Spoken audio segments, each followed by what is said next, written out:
இன்னைக்கு நம்ம பார்க்க போறது மாங்காய் பச்சடி. ஸோ கொஞ்சமா கிரேவி இருக்கும்போது நமக்கு அந்த பிசுபிசுப்பு தன்மையோட சாப்பிடும் போது ரொம்ப சுவையா இருக்கும். நிஜமா சொல்றேன், நீங்க இது எதுக்குமே தொட்டுக்க வேண்டாம், சும்மாவே சாப்பிடலாம், அப்படி சூப்பரா இருக்கு. மாங்காய் பச்சடினா இப்படி இருக்குனுங்க. Hi friends, welcome to cook with Sangeetha. இன்னைக்கு நம்ம பார்க்க போறது மாங்காய் பச்சடி. ஆமாங்க, இப்ப மாங்காய் சீசனா இருக்கு.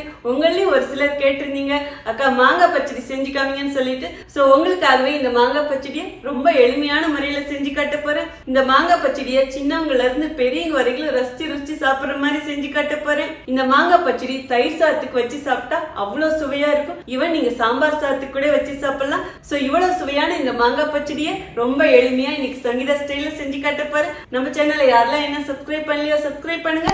ப்ளீஸ் கீழே இருக்கிற பெல் பட்டன்ல மறக்காம ஆள் கொடுங்க. அப்பதான் நான் போற வீடியோ உங்களுக்கு உடனே வரும். வாங்க இப்ப எப்படி செய்யறதுன்னு பார்க்கலாம். இப்போ மாங்காய் பச்சடி செய்யறதுக்கு ஃபர்ஸ்ட் தேவையான பொருட்கள் பார்த்தலாங்க. மீடியம் சைஸா இருக்கிற மாங்காய் நான் 3 எடுத்திருக்கேன். இந்த மாங்காய் பாத்தீங்கன்னா கொஞ்சம் புளிப்பு கம்மியா இருக்கும். எப்பயுமே மாங்காய் பச்சடிக்கு கொஞ்சம் புளிப்பு கம்மியா இருக்கிற மாங்காயா எடுத்துக்கோங்க. நான் எடுத்திருக்கிறது செந்தூரம். ஈவன் நீங்க கிளிமுக்கு மாங்காயில கூட செஞ்சா டேஸ்ட் சூப்பரா இருக்கும். மாங்காய் நல்லா பச்சையா இருக்கணுங்க, அப்பதான் டேஸ்ட் நல்லா இருக்கும். இப்ப தாளிப்புக்கு தேவையான பொருட்களும் பார்த்தலாங்க. தேவையான அளவு எண்ணெய் எடுத்திருக்கேன். 1/2 டீஸ்பூன் கடுகும் எடுத்திருக்கேங்க. இதோடய 3 காஞ்ச மிளகாயும் எடுத்திருக்கேங்க. 2 பச்சை மிளகாயும் கட் பண்ணி வச்சிருக்கேன். அச்சு வெல்லம் 3 பொடி பண்ணி வச்சிருக்கேன். கிட்டத்தட்ட பாத்தீங்கன்னா இது 100 கிராம் இருக்கும். நம்ம மாங்காய் எந்த அளவுக்கு எடுக்கிறோமோ அதுக்கு தகுந்த மாதிரி வெள்ளத்தை கூடி குறைச்சி போட்டுக்கணுங்க. வெள்ளம் கொஞ்சம் அதிகமா போட்டா குழந்தைங்க கூட நல்லா விரும்பி சாப்பிடுவாங்க. இதோடய 1/4 டீஸ்பூன் பெருங்காய பொடியும் எடுத்திருக்கேங்க. 1 டீஸ்பூன் வெறும் மிளகா பொடியும் எடுத்திருக்கேங்க. மஞ்சள் பொடியும் 1/4 டீஸ்பூன் எடுத்திருக்கேன். இதோடய கருவேப்பிலையும் கொஞ்சம் எடுத்து வச்சிருக்கேங்க. கருவேப்பிலை போடுறது ஆப்ஷனல் தான், விருப்பப்பட்டா போடலாம், இல்லைன்னா தேவையில்லை. பட் போடும் போது அந்த கருவேப்பிலை வாசனையோட சூப்பரா இருக்கும் டேஸ்ட்.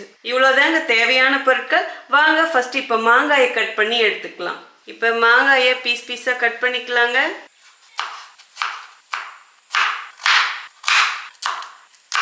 அவ்வளோதாங்க, மாங்காய் நல்லா மீடியம் சைஸுக்கு பீஸா கட் பண்ணி எடுத்துக்கிட்டேன்.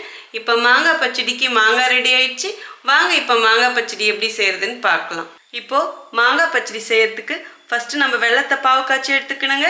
அதுக்கு ஸ்டவ் ஆன் பண்ணி ஒரு பேன் வச்சுட்டேன். எடுத்து வச்ச வெள்ளத்தை இதிலே போட்டுடலாங்க. இதுலேயே 1/2 கப் தண்ணி ஊற்றிக்கலாங்க. ரொம்ப அதிகமாகவும் ஊற்ற வேணாம். 150 ml தண்ணி நான் ஊற்றிருக்கேங்க. இப்போ அப்படியே ஒரு வாட்டி நல்லா கிளறி கொடுங்க. இந்த வெல்லம் கரைஞ்சா போதுங்க, இதுக்கு எதுவும் பாகுபதெல்லாம் தேவையில்லை.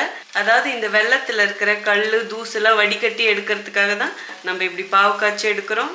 அடுப்பணல் மீடியமாக வச்சு இடையில இதை அப்படியே கிளறி கொடுத்துக்கிட்டே இருங்க. இந்த வெல்லம் நல்லா கரைட்டுங்க. பாருங்க, வெள்ளம்லாம் நல்லா கரைஞ்சிடுச்சு, பாவும் நல்லா பொங்கி வந்துடுச்சு. ஜஸ்ட் இந்த மாதிரி வெள்ளம் கரைஞ்சிட்டு ஒரே ஒரு கொதிச்சா போதுங்க. இப்போ ஸ்டவ் ஆஃப் பண்ணிடலாம். இந்த பாகை நல்லா வடிகட்டி அப்படியே ஒரு பக்கம் வச்சிடலாங்க. மாங்காய் பச்சடி செய்யறதுக்கு ஸ்டவ் ஆன் பண்ணி ஒரு பாத்திரம் வச்சுட்டேங்க. தேவையான அளவு இப்போ எண்ணெய் விட்டுக்கலாம். அடுப்பணல் மீடியமாக வச்சுக்கோங்க. எடுத்து வச்ச கடுகும் இதிலே போட்டுடலாங்க. கடுகு நல்லா பொரிட்டுங்க. அடுப்பணல் இனிமேல் மீடியமாக வச்சுக்கோங்க. கடுகு பொரியுதுங்க. இப்போ எடுத்து வச்ச காஞ்ச மிளகாயும் இதிலே போட்டுக்கலாம். இப்போ இதுவும் அப்படியே லேசாக செவக்கட்டுங்க. இந்த அளவுக்கு செவந்தா போதுங்க. எடுத்து வச்ச பச்சை மிளகாய் இதிலே போட்டுக்கலாம். அப்படியே ஒரு தடவை கிளறி கொடுங்க போதும். பச்சை மிளகாய் இந்த அளவுக்கு செவந்தா போதுங்க. கட் பண்ணி வச்ச மாங்காய் பீஸும் இப்போ இதிலே போட்டுடலாங்க. அடுப்பணல் மீடியமாகவே இருக்கட்டுங்க. இப்போ இது நல்லா கிளறி கொடுங்க. கிளறி கொடுத்ததுக்கப்புறம் தேவையான பொருட்களை இதிலே போட்டுக்கலாங்க. எடுத்து வச்ச பெருங்காய பொடியும் இதிலே போட்டுக்கலாம். மஞ்சள் பொடியும் இதிலே போட்டுக்கலாம். இப்போ எல்லாத்தையும் ஒன்று சேர்த்து கிளறி கொடுங்க. மஞ்சள் பொடி பச்சை மணம் போகிற வரைக்கும் வதக்கியாச்சுங்க. இந்த அளவுக்கு வதக்கினா போதும். இப்போது எடுத்து வச்ச மிளகா பொடியும் இதிலே போட்டுடலாங்க. காரம் நீங்கள் உங்களுக்கு தகுந்த மாதிரி கூடி குறைச்சி போட்டுக்கலாம். இப்போ இதையும் சேர்த்து கிளறி கொடுங்க. மிளகா பொடி போடும்போது அடுப்பணல் கம்மியாக வச்சுக்கோங்க. மிளகா பொடி போட்டதுக்கப்புறம் 1 நிமிஷம் இப்படி வதக்கினா போதும். இப்போது மாங்காய் வேகிற அளவுக்கு தண்ணி ஊற்றிக்கலாங்க. நான் 200 ml தண்ணி விட்டுருக்கேங்க. இப்போ அப்படியே ஒரு தடவை நல்லா மிக்ஸ் பண்ணி கொடுங்க. அடுப்பணல் மீடியமாக வச்சுட்டு இந்த மாங்காயை அப்படியே 3 நிமிஷத்துக்கு வேக விட்டுடலாங்க. நல்லா தண்ணியெலாம் சுண்டிடுச்சுங்க. மாங்காயும் 3/4 பதத்துக்கு வெந்துருச்சு. உங்களுக்கு பார்த்தாலே தெரியும், அப்படியே கண்ணாடி மாதிரி ஆயிருக்கு மாங்காய். இங்கே பாருங்கள், இப்படி அழுத்தி பார்த்தீங்கன்னா அப்படி நசுங்கும். இங்கே பார்த்தீங்களா, இப்படி இருக்கணும். ஸோ இதுதான் கரெக்டான பதம். இந்த அளவுக்கு மாங்காய் வெந்தால் போதுங்க. இந்த ஸ்டேஜில் நம்ம காய்ச்சி வச்சிருக்கிற வெள்ளைப்பாகும் இதிலே ஊற்றிடலாங்க. இப்போ அடுப்பணல் மீடியமாக வச்சுக்கோங்க. எல்லாத்தையும் ஒன்று சேர்த்து கிளறி கொடுங்க. இப்போது நல்லா கிளறி கொடுத்ததுக்கப்புறம் உப்பு கரெக்டாக இருக்கான்னு பார்த்துக்கோங்க. அதாவது இன்னும் நம்ம உப்பே போடல, பட் வெள்ளை பாகில் உப்பு தன்மை இருக்கும். ஸோ அந்த உப்பு தன்மை எவ்வளோ இருக்குன்னு பார்த்துட்டு அதுக்கு தகுந்த மாதிரி அட்ஜஸ்ட் பண்ணிக்கணும். நான் கல் உப்பு ஜஸ்ட் ஒரே ஒரு சிட்டிகை போடுறேங்க. ஏன்னா நம்ம வெல்லம் நிறையா போட்டிருக்கிறதுனால உப்பு ரொம்ப பட்டமாக கக்கிற மாதிரி இருக்கும். ஸோ அதனால் உப்பு ஒரு சிட்டிகை போட்டிங்கனாவே கரெக்டாக இருக்கும். எல்லாம் கலந்து கொடுத்துட்டு அப்படியே விட்டுருங்க. இது நல்லா கொதிச்சு வரட்டுங்க. 3 நிமிஷமாக சுண்டிக்கிட்டே இருக்குங்க. தண்ணியும் நல்லா வத்திடுச்சு. லேசான ஒரு கிரேவி தான் இருக்குது. இந்த அளவுக்கு இருந்தால் தான் கரெக்டாக இருக்கும். ஃபுல்லாக இப்போ நீங்கள் ட்ரை பண்ணிட்டீங்கன்னா சாப்பிடும் போது ரொம்ப ட்ரையாக இருக்கும். ஸோ கொஞ்சமாக கிரேவி இருக்கும் போதும் நமக்கு அந்த பிசு பிசுப்பு தன்மையோடு சாப்பிடும் போது ரொம்ப சுவையாக இருக்கும். ஸோ இதுதாங்க கரெக்டான பதம். இப்போ இதில் கடைசியாக கொஞ்சமாக கருவேப்பிலை இலையும் போட்டுக்கலாங்க. இப்போ ஸ்டவ் ஆஃப் பண்ணிவிடுங்க. இப்போ அப்படியே இது லேசாக கிளறி கொடுங்க. லாஸ்ட்டாக இந்த மாதிரி கருவேப்பிலை போடும் போதும் அந்த மணத்தோட சுவையாக இருக்கும். அவ்வளோதாங்க, சூப்பராக மணக்க மணக்க நம்ம மாங்காய் பச்சடி ரெடி ஆயிடுச்சு. வாங்க இப்போ எப்படி இருக்குன்னு டேஸ்ட் பார்த்துருவோம். இப்போ நம்ம மாங்காய் பச்சடி சூப்பராக ஜம்முன்னு ஜோராக ரெடி ஆயிடுச்சுங்க. பார்க்கும் போதே இதோட கலர் பாருங்க, கண்டிப்பாக உங்களுக்கு சாப்பிடணும்னு தோணியிருக்கும். இப்போ டேஸ்ட் பார்க்கறதுக்கு முன்னாடி உங்களுக்கு தேவையான டிப்ஸ் கொடுத்துட்றேங்க. இந்த ரெசிபியை பொறுத்த வரைக்கும் மாங்காயோட டேஸ்ட் எப்படி இருக்கோ அதுக்கு தகுந்த மாதிரி தான் டேஸ்ட் வரும். ரொம்ப ஓவர் புளிப்பா மாங்காய் இருந்தாலும் நல்லா இருக்காது. லேசான ஒரு புளிப்போட மாங்காய் இருந்தா சுவை சூப்பரா இருக்கும். ஏன்னா இந்த பச்சடியில நம்ம இனிப்பும் கலக்குறோம். ஸோ இனிப்பு, புளிப்பு, காரம் இது 3 சேரும் போது அதுக்கு ஒரு சுவை சூப்பரா இருக்கும். அதே மாதிரி வீடியோவில் நான் என்ன அளவு சொன்னனும் ப்ளீஸ் அதை அப்படியே ஃபாலோ பண்ணுங்க. அதுக்கு மேலே போட்டிங்கன்னா கண்டிப்பாக டேஸ்ட் மாறும். காரமும் ரொம்ப ஓவராக இருக்கக்கூடாது, ஏன்னா நம்ம இனிப்பும் சேர்க்குறோம். ஸோ எல்லாமே நான் சொன்ன அளவுகளோடு பண்ணுங்க. கண்டிப்பாக இந்த மாங்காய் பச்சடியை சின்னவங்கலேருந்து பெரியவங்க வரைக்கும் ரசித்து சாப்பிடுவாங்க. இதில் ஸ்வீட் அதிகமாக போட்டிருக்கிறதுனால எல்லாருக்கும் பிடிக்கும். மெயினாக சின்ன குழந்தைங்க ரொம்ப விரும்பி சாப்பிடுவாங்க.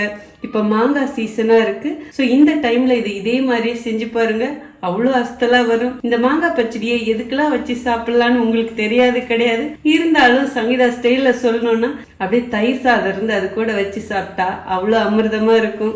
இன்னும் அமிர்தமாக இருக்கணும்னு நினச்சோமா பழைய சாதமாக இருக்கணும், அது கூட வச்சு சாப்பிடும் போதும் இன்னும் சுவை கூடுதலாக இருக்குன்னு சொல்லலாம். ஈவன் சாம்பார் சாதம், பருப்பு சாதம் இப்படி சொல்லிக்கிட்டே போகலாம். கிட்டத்தட்ட பார்த்தீங்கன்னா நீங்கள் ஊறுகாய் எதுக்கெல்லாம் வச்சு சாப்பிடுவீங்களோ அதே மாதிரி இந்த மாங்காய் பச்சடியும் வச்சு சாப்பிட்லாம். ஸோ நான் எப்படி பதம் சொல்லணும் அந்த அளவுக்கு விடுங்க, அப்போதான் இது சூப்பராக இருக்கும். அதாவது நல்லாவும் வெந்திருக்கணும். உங்களுக்கு சாப்பிடும் போதும் இது வாய்க்கு கிடைக்கணும். அப்படியே கொஞ்சம் நடுக்குன்னு இருக்கணும். இதில் போட்டிருக்க ஒவ்வொரு பொருளும் அவ்வளோ முக்கியம். அதாவது வீட்டில் இருக்கிற பொருட்களை வச்சு தான், ரொம்ப எளிமையாக நம்ம கிட்ட இருக்கிற பொருள் வச்சு தான் இன்னைக்கு நான் செஞ்சுருக்கேன். ஸோ நான் சொன்ன அளவு அவ்வளோ கரெக்டாக இருக்கும். அதை மட்டும் ஃபாலோ பண்ணிக்கோங்க. இப்போ எப்படி இருக்குன்னு டேஸ்ட் பார்த்துடலாங்க. ஆஹா, எனக்கெல்லாம் அப்படியே எச்சு ஊறுது. Oh my god. இந்த டிஷ்ஷை பொறுத்தவரையில் கொஞ்சம் இனிப்பு கூடுதலாக இருக்கணும், அப்போதான் சுவை நல்லா இருக்கும். சாப்பிட்டு பார்த்துருவோம். வரேவா வாயில் வச்சோன்னு என்னப்பா சான்ஸ் இல்லைங்க. சொல்ல வார்த்தையே இல்லை, நிஜமாக சொல்கிறேன், அவ்வளோ டேஸ்ட்டாக இருக்குது. நான் சொன்னல அந்த இனிப்பு, புளிப்பு, காரம் எல்லாம் சேர்ந்துட்டு அப்படியே ஒரு சுவை கொடுக்குதுங்க பாருங்களேன். அப்படியே ஆஹா. நிஜமாக சொல்கிறேன், நீங்கள் இது எதுக்குமே தொட்டுக்க வேண்டாம், சும்மாவே சாப்பிடலாம். அப்படி சூப்பராக இருக்குது. இந்த கடுகுலாம் அப்படியே வாயில் கிடைக்கும் போதும் அதோடைய மனமும் வருது, சொல்ல வேணாங்க, அப்படி இருக்கு. நான் இப்படி அப்படியே சாப்பிட்றேன். செம்ம அசலாக இருக்குங்க, சான்ஸே இல்லை. அந்த பச்சை மிளகாயோட ஃப்ளேவர் கூட அப்படியே தனியாக தெரியுது, அவ்வளோ சூப்பராக இருக்கு.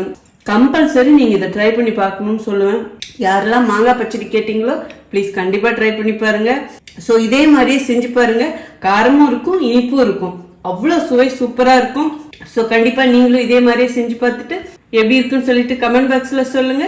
உங்களுக்கு இந்த ரெசிபி பிடிச்சதுன்னா ப்ளீஸ் மறக்காம ஃபர்ஸ்ட் ஒரு லைக் கொடுத்துருங்க. ரொம்ப ரொம்ப பிடிச்சதுன்னா உங்கள் ஃப்ரெண்ட்ஸ் அண்ட் ஃபேமிலிக்கு ஷேர் பண்ணுங்க. அதாவது நான் எப்பயும் சொல்கிற சேம் டைலாக் தான், நீங்கள் இதே மாதிரி செஞ்சு பாருங்க. இப்போ நான் சொன்ன டேஸ்ட்டோட உங்களுக்கு இருந்தால் மட்டும் உங்கள் ஃப்ரெண்ட்ஸ் அண்ட் ஃபேமிலிக்கு ஷேர் பண்ணுங்க. நீங்கள் இதுவரையில் எனக்கு கொடுத்துட்ருக்க அன்புக்கும் ஆதரவுக்கும் ரொம்ப ரொம்ப நன்றி. உங்களுக்கு என்ன ரெசிபி வேணுமோ ப்ளீஸ் அதுவும் கமெண்ட் பாக்ஸில் சொல்லுங்கள். அதுக்கு முன்னாடி உங்ககிட்ட ஒரு ஹம்பிள் ரிக்வெஸ்ட் இருக்குது. ஃபேஸ்புக்லேயும் நமக்கு பேஜஸ் இருக்குது குக் வித் சங்கீதான்னு. ப்ளீஸ் யாரெல்லாம் இன்னும் லைக் பண்ணி ஃபாலோ பண்ணலையும் ப்ளீஸ் அப்படியே ஒரு லைக் கொடுத்து ஃபாலோ பண்ணிடுங்க ஃபேஸ்புக்லேயும். ஸோ அடுத்த ஒரு ஸ்பெஷல் வீடியோவில் உங்களை சந்திக்கிறேன். Until then, see you. Bye bye. Love you all.